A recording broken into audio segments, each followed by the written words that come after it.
Hospital Policlínico La Rosaleda, centro de referencia de la sanidad privada en Galicia desde hace más de 5 décadas. La Rosaleda cuenta con el mejor y más completo cuadro médico. Actualmente está formado por casi un centenar de facultativos altamente cualificados que cubren prácticamente todas las especialidades médicas. Además, dispone de unidades específicas totalmente punteras, como la unidad del sueño, antitabaco, neurología cognitiva, neurofisiología. El hospital está dotado asimismo con la tecnología más avanzada, ofreciendo a sus pacientes las máximas prestaciones sanitarias con los más vanguardistas medios de diagnóstico, quirúrgicos y asistenciales. Más de 10.000 metros cuadrados a tu disposición, con unas instalaciones recientemente reformadas para una mayor confortabilidad, exclusividad y el mejor trato a sus pacientes. Y todo ello sin esperas y con una financiación adaptada a tus necesidades. Porque lo verdaderamente importante no puede esperar. Por ti, por los tuyos, Hospital Policlínico La Rosaleda.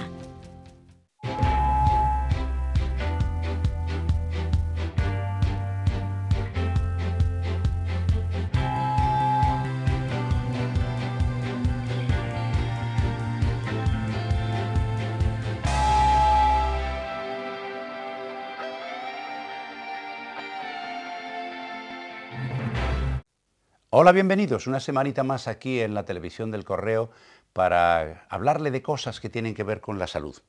Tenemos unos temas hoy más interesantes. Bueno, pero antes de nada, no quiero adelantarme. María, bienvenida, María Almodóvar. Hola, Ignacio, ¿qué tal? Es que si les cuento a ustedes, lo que voy a decir luego me echa la bronca, porque es ella la que tiene que decirnos de qué vamos a hablar. Ya saben ustedes que en todas las casas mandan las mujeres. María, ¿de qué vamos a hablar hoy? Ay, cómo tienen que aprender de ti, ¿eh? Ya. Pues hoy en Falando de Saúde, entrevista a un traumatólogo de La Rosaleda. A continuación, los espectadores formulan sus preguntas sobre las lesiones de columna vertebral. También el doctor Balboa explicará la diferencia entre paracetamol e ibuprofeno. Y por último, veremos cómo el doctor Coloma, oftalmólogo de La Esperanza, elimina una catarata a una paciente. No se quejarán ustedes, ¿eh? Traumatología, cataratas, un poco de todo. Bueno, pues efectivamente hoy vamos a hablar con un especialista en eso que llamamos la columna. Bueno, él es obviamente traumatólogo y ortopeda, además de profesor de la Universidad de Santiago, es el doctor Jesús Pino, que nos acompaña. Don Jesús, bienvenido. Muchas gracias. Buenos días. La especialidad es eso, traumatología y ortopedia. Todos hacen lo mismo, ¿no? ¿O se especializan ustedes un poco más? La especialidad es traumatología y cirugía ortopédica, pero yo creo que con los mundos que corren, actualmente cada uno hacemos un poco muchas microespecialidades. O sea, dentro de la traumatología hay expertos que hacen mano, hay expertos que hacen artroplastias, hay expertos que hacen tumores, hay expertos que hacen columna, hay una serie de parcelas que yo creo que la sociedad hoy día nos está exigiendo una superespecialización de estas facetas. Decía hace muchos años un humorista, definía la especialización, decía que un especialista es un señor que cada vez sabe más de menos y al final van a acabar sabiéndolo todo de nada. No es el caso. Jesús, cuéntanos la importancia que tiene la columna vertebral en nuestra salud y cómo se compone, es decir, de qué está hecha, cómo funciona. Bueno, la patología de la columna yo creo que es de las patologías más frecuentes. A todos nos ha dolido la espalda alguna vez. Si miramos, es la segunda causa de baja laboral después de la gripe. Caramba. O sea, fijaros que es un tema importante, el tema de las lumbalgias, y es una patología laboral importante. Y luego, bueno, pues yo creo que la podemos dividir en distintas parcelas. En los niños hay una patología importante de la columna, que es importante prevenirla pensando en el día de mañana. Y luego en los adultos, y sobre todo en la gente mayor, hay una patología importante. Todos nuestros mayores les duele la columna. Sí que es cierto que la expectativa de vida cada vez es mayor, nuestros huesos cada vez están más desgastados o más osteoporóticos, y es lo que tenemos que tratar, ¿no? Yo creo que la medicina debe adaptarse a las necesidades del momento, ¿no? En un momento que había tuberculosis había hospitales antituberculosos, cuando había polio había hospitales para niños con polio, pues ahora la columna yo creo que es una patología importante. Yo creo que el sistema de salud deben enfocar la importancia que tiene la columna y tratarla, porque es muy frecuente la patología. Vosotros, los traumatólogos, soléis dividir la columna en trocitos. ¿Cuáles son esos y cuáles son los que más frecuentemente se joroban? Teóricamente es la columna cervical, columna dorsal, columna lumbar y la patología sacro, la unión sacroiliaca. Hombre, la patología más frecuente está en la columna lumbar. La columna lumbar es frecuente seguida por la cervical. pero principalmente la mayor patología es en las lumbares. ¿Y es el precio que tenemos que pagar por andar Sí, sobre dos parte, pies? parte de la Las patología vacas de no la tienen, columna ¿verdad? está en relación con la postura de bipedestación, ¿no? Entonces, y es importante pues mantener una serie de curvas, como veis aquí en esta imagen. La columna tiene una serie de curvas, la lordosis lumbar, cifosis torácica, lordosis cervical. Entonces, es importante mantener esas curvas. Cuando esas curvas, por cualquier circunstancia, se alteran, la columna va a doler. Si os dais cuenta, muchas veces muchos pacientes ancianos van caminando echados hacia adelante, ¿no? Sí. Entonces hay una serie de patologías. Esa patología muchas veces tenemos que corregir los que llamamos desequilibrios agitales, Sí. porque eso es causa de dolor. Ya. Si os dais cuenta, no sé si habéis observado, Sí, sí, sí, gente mayor va Sí. caminando Como hacia muy adelante, ¿no? encorvada. Y eso es importante también en la hora de los niños, pues bueno, que tengan unos buenos hábitos de sentarse, bueno, ahí tenéis una imagen, ¿no? de la cifosis, de lo que es el flat back, la espalda Sí, sí. recta, la primera imagen que teníamos, la medianamente normal, y luego la otra, pues también una postura anómala, ¿no? Y eso a la hora de, por ejemplo, de sentarse, si nos sentamos mal, ¿podemos estar Sí, haciendo la puñeta? yo ahora estaba mal sentado, teóricamente. Vamos, y tenemos que intentar igual, cuando nos sentamos, intentar que la espalda esté pegada al respaldo. O sea, estar inclinados hacia adelante nunca es bueno con la columna porque estamos forzando la cifosis dorsal. Y cambiamos un poquito la dinámica también de las lumbares. Entonces, a la larga es importante intentar estar siempre, quizá arrimar más la silla a la mesa e intentar que la espalda esté pegada al respaldo de la silla. Esto que tenemos en la imagen, que suele ser bastante habitual, lo mal que levantamos pesos. Sí, eso es importante. ¿Entiendes? Pues si tenemos una altura, siempre que tenemos que fijaros en el señor que está poniendo el objeto en una estantería alta, Sí. que no llega, está forzando toda su columna. Claro. Si nosotros nos agachamos, por ejemplo, en esta imagen, Sí. toda la fuerza la haría la columna lumbar. Si nosotros nos flexionamos al levantar un peso, parte de la fuerza la va a hacer la musculatura del cuádriceps, del muslo, y limitamos un poquito la columna. Si nosotros llevamos un objeto pegado al cuerpo, siempre vamos a hacer menos peso que si lo llevamos hacia adelante, que nos va a alterar las curvas de la columna. Pequeños consejitos. ¿Y a la hora de dormir? Pues ahí lo tenéis bien, claramente, ¿me entiendes? Intentar dormir en un colchón lo más recto posible, que no se deforme a ser posible, que haya una olmada para que no caiga una desviación lateral de la columna cervical, como podéis ver, y luego, bueno, pues el tener las piernas flexionadas siempre nos va a ayudar a relajar más la musculatura, con lo cual vamos a dormir mejor y a la mañana siguiente nos vamos a encontrar mejor, ¿no? Si, cuando hemos dormido mal, siempre a la mañana siguiente todos estamos fatal, ¿no? Doloridos. Y tenemos que Doloridos. abusar de analgésicos. ¿Cuáles son las lesiones más habituales de columna? Vamos a ver, yo creo que podríamos dividir quizá por edades, ¿no? Quizá una importancia en los niños, principalmente, empecemos por los niños. Principalmente serían lo que tratamos las deformidades. Un reto importante en los niños son las deformidades de la columna, que tenemos que preverlas y cuando se han desarrollado tenemos que tratarlas, ¿no? Por el tema de cifosis, escoliosis, que es una patología importante. ¿Son congénitas, Jesús? Hay unas cifosis, bueno, hay unas escoliosis que son congénitas, que son por malformaciones, pero la más frecuente es la escoliosis idiopática del adolescente. La típica escoliosis que aparece en la adolescencia, en las niñas habitualmente en el año antes de la regla. Yo recuerdo, fijaros una vez, y es curioso porque muchas veces pasa desapercibido. Me acuerdo una vez una paciente en mi consulta vino con una niña con una escoliosis de 50 grados. Dije, mira, tenemos que operar a esta niña. Y me dice la pobre madre, dice, mire doctor, pensará que soy una descuidada, pero hasta hace 6 meses yo bañaba a mi hija. Coincide la adolescencia, el desarrollo de las mamas, las niñas ya no quieren, y en ese momento hay un descontrol por parte de los padres. Y yo me acuerdo de la frase que me dijo esta señora, doctor, no soy una descuidada, pero va a pensar usted, hace 6 meses no lo tenía. Y sí que es cierto que en un periodo corto desarrolla la escoliosis idiopática del adolescente. ¿Y eso por qué le ocurre? La etiología no la sabemos, se está investigando. Se piensa que hay factores genéticos, sí que se sabe que hay ciertos genes que favorecen la escoliosis. Ahora está viendo que esos genes pueden tener relación, un estudio que están haciendo ahora en Valencia, con ciertas distonías. En Estados Unidos idearon un grupo de Utah que llaman el Scoliosis Score. Con la saliva de los niños sacaban 46 genes, creo que recordar, y con eso hacía una previsión de la escoliosis. Lo que pasa es que el Scoliosis Score, bueno, era muy caro, intentaron venderlo, costaba el Scoliosis Score, pues no sé, eran 3.000 euros, una cosa así, una barbaridad para eso. Y yo creo que ni en Estados Unidos se utiliza actualmente porque tampoco ha sido tan efectivo. Pero sí que sabemos que en la escoliosis hay hay una etiología genética en la escoliosis idiopática adolescente. De hecho, pues cuando un niño tiene escoliosis, aconsejamos a la madre que nos traiga al resto de los niños para observarlos y vigilarlos. Y cuando te llega un niño con esas características, con ese trastorno, entonces el diagnóstico, por supuesto, el diagnóstico es morfológico, ¿verdad? Es decir, hacemos un estudio clínico y hacemos un estudio radiográfico. En el estudio radiográfico hacemos estático y dinámico, con la reflexividad de la curva, y conforme a eso hacemos el tratamiento. Y a veces el tratamiento es quirúrgico, entonces los padres a veces se asustan. Yo diría que no se asusten, que operamos muchas escoliosis, que los resultados son muy buenos, que la seguridad de esta cirugía, hombre, asusta un poquito, porque estamos trabajando a lo de la médula, pero hacemos con control de potenciales evocados, tenemos un control medular durante toda la cirugía, y bueno, pues hombre, evidentemente es una cirugía larga, es una cirugía de 7, 8, 9 o 10 horas, incluso algunas veces más, pero bueno, es una cirugía que la tenemos bastante controlada, y las correcciones que se consiguen, la verdad que son bastante importantes. Yo no me explico, María, cómo con cirugías de eso no acaban de la espalda ellos. Sí, bueno, porque se supone que ustedes también deberían sufrir alguna patología, ¿no? Y sobre todo adoptando buenos hábitos posturales de los que hablaba hace un momento, ¿los niños pueden prevenir algunas lesiones de este tipo o no? Es importante, por ejemplo, los niños... Porque las mochilas, ¿no? El peso... Hombre, las mochilas nos pueden dar dolores lumbares. La mochila hay que llevarla de manera adecuada. La manera adecuada es que la mochila siempre esté equilibrada en los dos lados, y se aconseja por lo menos una cuarta del pliegue glúteo, que no vaya muy caída para atrás. Si la mochila va caída para atrás, el niño va, o si la lleva muy arriba tampoco. Lo ideal sería una cuarta del pliegue glúteo. Luego, sí que es cierto que es bueno que hagan cierto ejercicio, que tengamos una buena musculatura de la espalda. Base, pues, siempre se aconsejó la natación o ciertos ejercicios espinales que nos pueden ayudar. Ahora sí que es cierto que si un paciente tiene una escoliosis congénita, no hay más remedio que la cirugía, o si desarrolla una escoliosis idiopática adolescente, de las que evolucionan, tenemos que tratarla.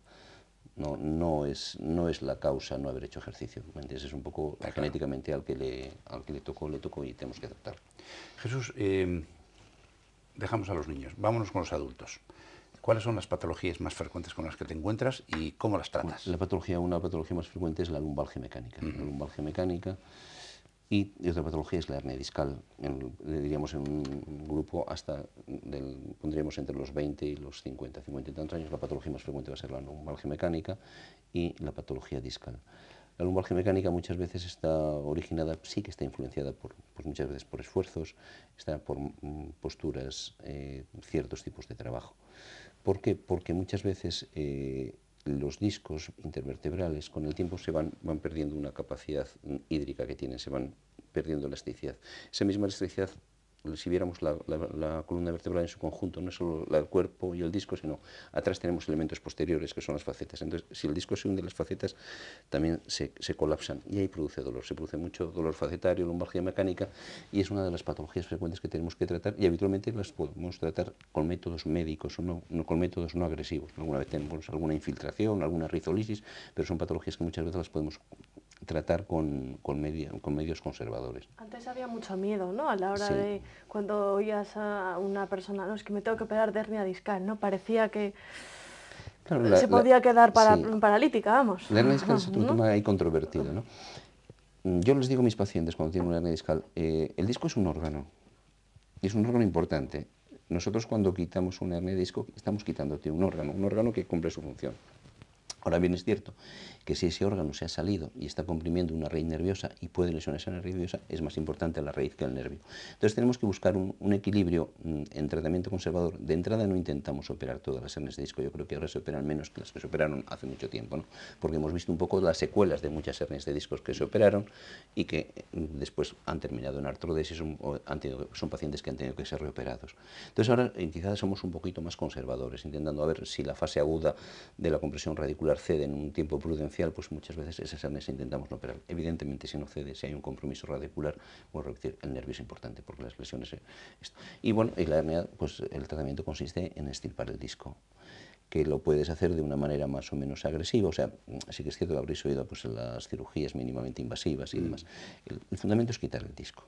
El disco lo podemos sacar con una incisión más grande, con nucleectomía percutánea, con endoscopia, o con la microcirugía. Pero tenemos que entender que la microcirugía no es una cirugía pequeña, sino que es la misma cirugía con una incisión pequeñita.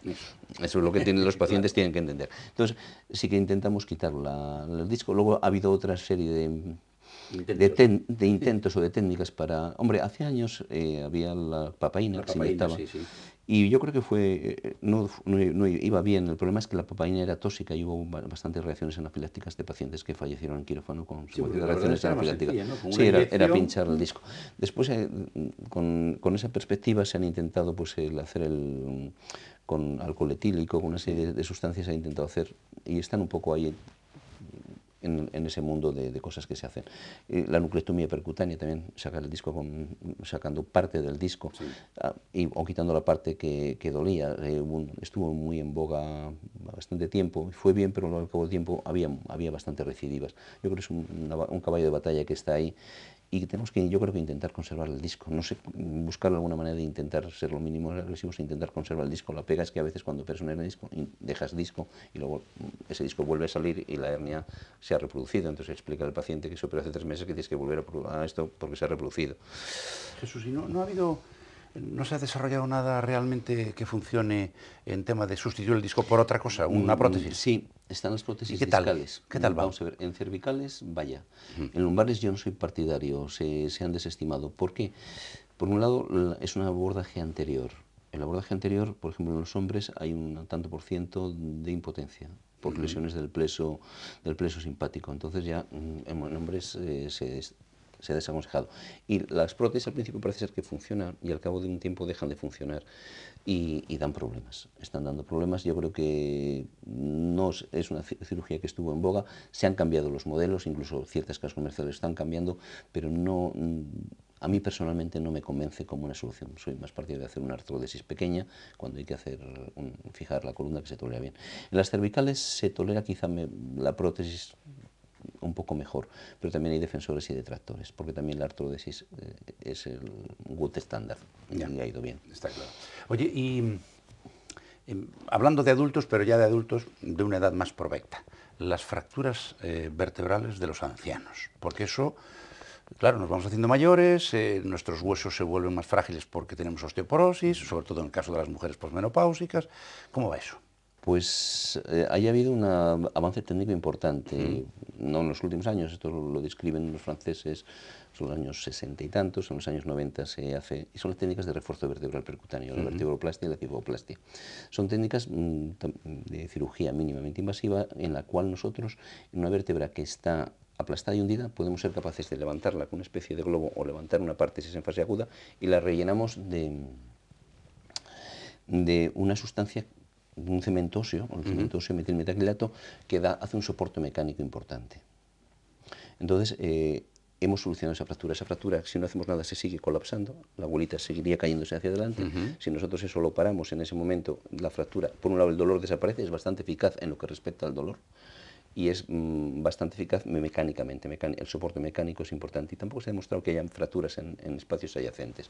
Y lo utilizamos también en oncología, en metástasis vertebrales, que hay destrucciones de la vértebra, también lo utilizamos y ya digo, en muchas patologías. El reto ahora es hacer cementos biológicos, o sea, el cemento que estamos metiendo es inerte y estamos intentando hacer cementos mezclados que mantengan un soporte mecánico pero que el hueso lo integre. Y tenemos una línea de investigación por ahí el año pasado.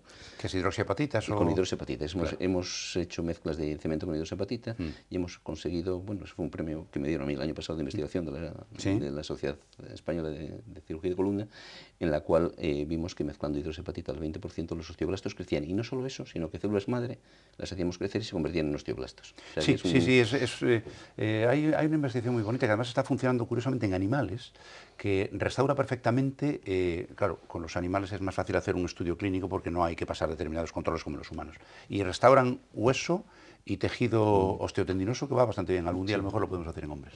Sí, yo creo que es un Enhorabuena por ese galardón. No, da gusto tener a personas aquí que bueno, pues que investigan y que... Por eso viene, ¿o qué te has creído? Si no supiera, no viene. No, ya lo sé, ya lo sé. ¿Cómo ha evolucionado realmente pues una profesión como la suya en los últimos, años? Yo creo que la cirugía ortopédica es una de las especialidades médicas que más han evolucionado, en parte por los biomateriales y también por la medicina biológica. Y vamos a ver, la cirugía de columna también ha cambiado muchísimo. O sea, yo a veces les explico a los alumnos en clase, ¿no?, un poco la historia, porque yo creo que es importante muchas veces ver la historia y ver cómo evoluciona una cosa para ver un poco el futuro, ¿no? Entonces, lo que es en concreto la cirugía de columna, pues somos capaces de sustituir vértebras, muchas por sustitutos vertebrales, somos capaces de hacer una cirugía, la cirugía oncológica, que es una cirugía importante actualmente, porque antiguamente pues un paciente que tenía una metástasis vertebral, imaginaos, era un paciente que se suponía que estaba condenado a la muerte. Hoy día la oncología ha avanzado mucho, con la moderna quimioterapia muchos pacientes sobreviven, pero tienes que subir una lesión en la columna que tenemos que curarle, porque si no esa columna se va a aplastar y lo puede dejar parapléjico. Entonces se han desarrollado una serie de técnicas, una serie de biomateriales que somos capaces de corregir eso, y es uno de los retos para mí importantes de la cirugía ortopédica, ¿no?, la cirugía oncológica. Y de hecho tenemos cada vez más demanda. Jesús, seguramente si tú miras hacia atrás, ha habido tremendos avances en lo que tiene que ver con la tecnología que vosotros utilizáis dentro de un quirófano para resolver un problema traumatológico u ortopédico. ¿Dónde estamos? Es decir, porque de la cirugía que se hacía hace 30 años a la que se hace ahora es otro mundo, ¿verdad? Sí, vamos a ver. Por un lado, yo creo que hay varias líneas de investigación y avance. Por un lado, los modernos biomateriales. Cada vez tenemos mejores biomateriales en los cuales jugamos pues, con adhesividad de las células y con resistencias mecánicas. Entonces, jugamos con esas dos bases. Luego está la medicina regenerativa. El mundo de las células madre es un mundo importante, que se está trabajando y es un reto. La medicina genética es otro tema, que es un tema nuevo, en el que yo creo que de aquí a unos años parte de los problemas se van a poder solucionar ahí. Entonces yo creo que tenemos que tener una base de mejores medios diagnósticos, que también lo tenemos. Tenemos buenos medios diagnósticos.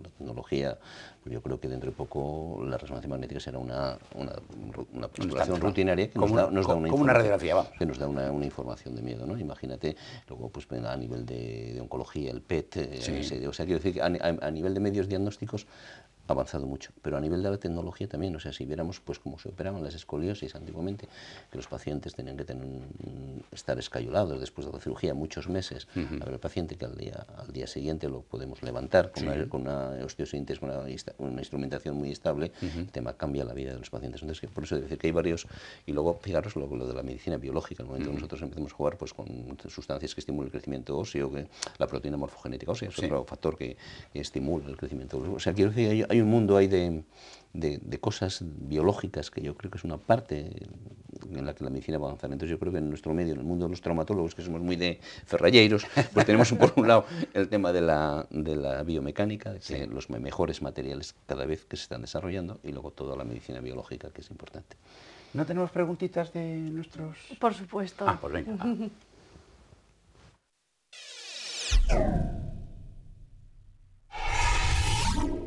Siempre pueden enviarnos todas sus preguntas, todas sus dudas, dirigidas siempre a nuestros invitados, o, por qué no, al doctor Balboa también le pueden preguntar algo, si así lo desean. Ojo también con qué le preguntan. Eso. En fin, bueno, pues yo les recuerdo la dirección electrónica, falandodesaúde@correotv.es, o si no, nos pueden seguir a través de Facebook y Twitter. Doctor, primera pregunta. Luisa de Ames dice: doctor, ya sé que los tacones son nocivos para la salud. Yo me identifico mucho con esta pregunta, pero no puedo salir a la calle sin ellos. ¿Qué solución alternativa me ofrece? No, vamos a ver.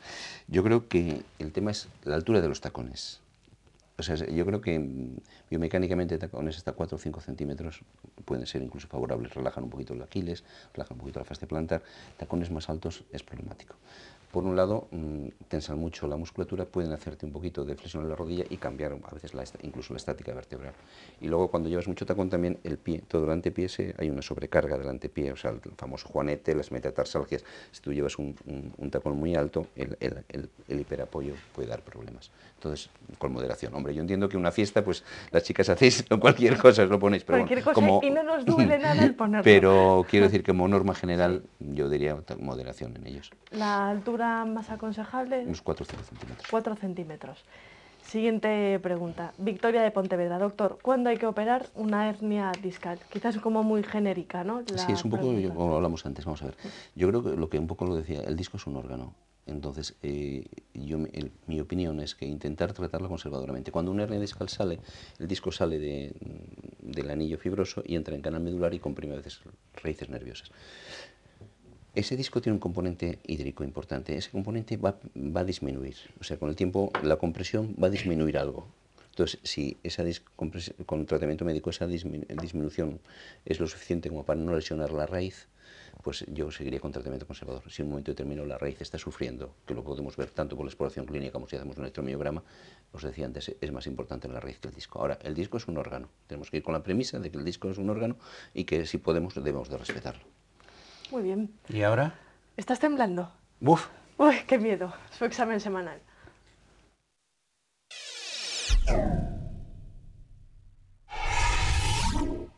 A ver, que yo creo que esta es facilita, Ignacio. A ver. Diferencias entre paracetamol e ibuprofeno. ¿Cuándo hay que tomar una, cuándo hay que tomar otra? Ah, bueno, sí, esa es facilita. La verdad es que hoy ha sido buena, me la ha puesto facilita. Bueno, vamos a ver. Primero, estos medicamentos son lo que se llaman OTCs. Y ustedes dirán, ¿y OTC qué es? Pues OTC es unas siglas inglesas que se llama Over the Counter, que quiere decir básicamente que se venden sin receta. Es decir, cualquiera lo puede comprar en una farmacia y por tanto utilizarlo sin prescripción médica. Lo cual no quiere decir que no tenga problemas, hay que leer los prospectos y sobre todo no pasarse. Pero el paracetamol es un analgésico, es decir, es un medicamento que evita el dolor o trata el dolor. Bloquea químicamente la señal nerviosa que viene hacia el cerebro y además tiene un pequeño efecto que es antipirético, es decir, baja la fiebre porque actúa directamente en el centro que regula la temperatura del cuerpo, que es el hipotálamo. Esto por un lado, el paracetamol. Y ahora viene el ibuprofeno. El ibuprofeno es un antiinflamatorio, es decir, que la inflamación, ya saben, es aquello que decían los viejos profesores, de las 3 R's, que tiene color, dolor y rubor. ¿Cómo era? A ver, color, dolor y rubor, efectivamente. Bueno, se pone rojo, que se hincha y que duele. Eso es una inflamación, un golpe, etc. Bueno, pues el ibuprofeno pertenece a una familia que se llaman los antiinflamatorios no esteroideos. Es decir, que no tiene nada que ver con los antiinflamatorios propios del cuerpo, que son los esteroides, y que tienen un efecto parecido. Además de tratar la inflamación, por tanto, primero son antiinflamatorios, además de tratar la inflamación, sirven también para tratar el dolor, son analgésicos y también son antipiréticos, pero fundamentalmente son antiinflamatorios, cosa que, por ejemplo, el paracetamol no tiene. Y sobre todo, hay que tomarlos con mucho cuidado. Hay que tomarlos con mucho cuidado. Por tanto, el hecho de que se puedan comprar en la farmacia y que no haya que llevar una receta no quiere decir que los podamos utilizar alegremente. Sigan las instrucciones del médico, que para eso ha estudiado. ¿Aclarado? Aclarado. Y es más, una de las cosas que has dicho me has dado una idea para algún que otro programa. No te voy a avanzar nada. Seguro que va a ser una maldad, viniendo de ella seguro que es una maldad. Un poquito. ¿Y ahora qué hacemos? Y ahora nos vamos a quirófano. Ahí va. Porque esta servidora estuvo en quirófano, no de paciente, ya, de momento. Menos mal. Y vamos a ver cómo el doctor Coloma opera una catarata a una paciente, a María, que también se llama, mi tocaya.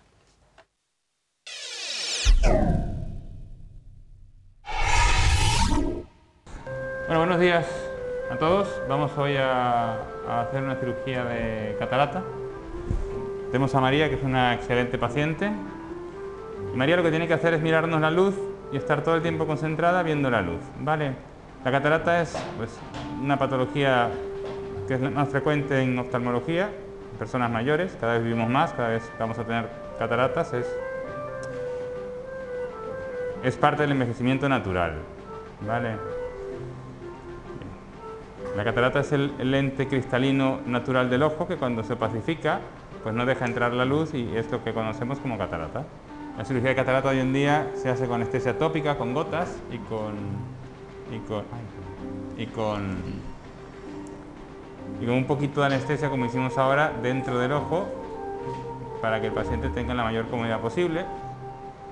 Este líquido morado es porque María tiene una cápsula que no se ve muy bien, entonces la tenemos que teñir para poderla verla mejor nosotros. Bueno, ahora vamos a hacer la capsulorhexis. La capsulorhexis es, no sé si se apreciaría bien, a lo mejor si enfocamos la televisión se enfocará mejor. Consiste en abrir el cristalino, la catarata, para poder acceder a ella.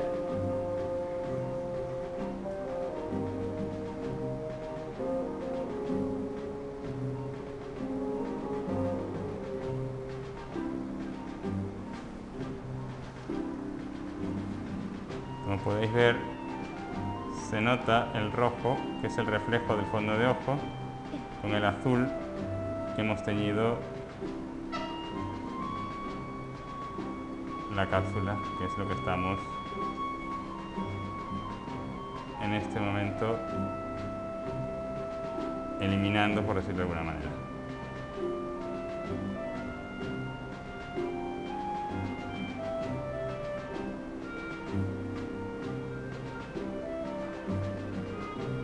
Está completada la capsulorhexis.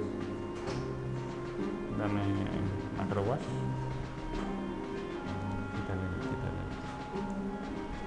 Vamos ahora a hidrodisecar y hidrolaminar, que consiste en separar lo que es el cristalino de la cápsula.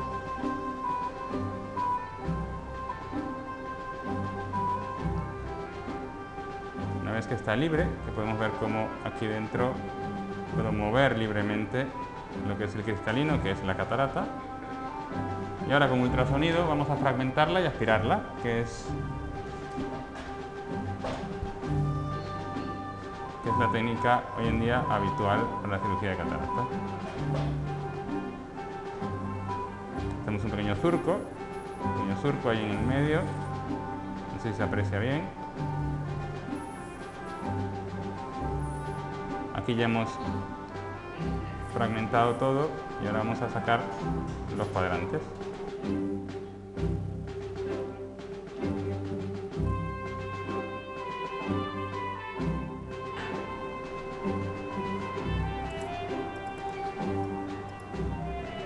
Ya hemos quitado la catarata, quedan restos corticales que los vamos a eliminar con el aspirador.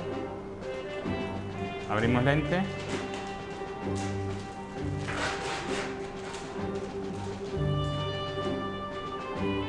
Ya tenemos totalmente limpio el saco capsular. Y ahora vamos a poner la lente intraocular, que es la que va a reemplazar al cristalino. ¿Vale? Mira. Y vais a ver cómo la lente entra y se despliega ella sola. La lente está plegada dentro del ojo y ahora se va a desplegar las dos patitas y la óptica. ¿Dónde iba el cristalino? Está muy bien plegada. Vemos aquí la hora una crack, plegando las lentes. Y aspiramos el viscoelástico ese que hemos introducido para mantener la cámara, ya lo quitamos. ¿No? Por último ponemos antibiótico dentro del ojo para evitar infecciones.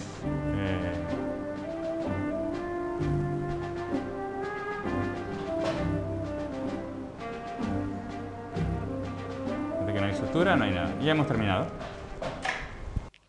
Bueno, y se nos acabó el tiempo. Ya han visto que aquí hoy hemos recorrido un amplio espectro de cositas, pero el tiempo es finito, se nos acaba y tenemos que despedirnos. En primer lugar, a nuestro invitado que nos ha dado una auténtica lección magistral, para eso el profesor, de traumatología. Doctor Jesús Pino, muchísimas gracias por acompañarnos. Muchísimas gracias, ha sido un placer. Y como ha sido un placer para él, volveremos a abusar de él para que venga a contarnos más cosas. María, muchísimas gracias una semana más. A ti. Y a ustedes, ¿qué decirles? Con lo que nos aguantan, vamos, se tienen ustedes ganados el cielo. De todas maneras, si todavía quieren seguir aguantándonos, la semana que viene volveremos a estar aquí para seguir hablando de salud. Y hasta entonces, ya saben, el mejor de mis deseos, salud y suerte.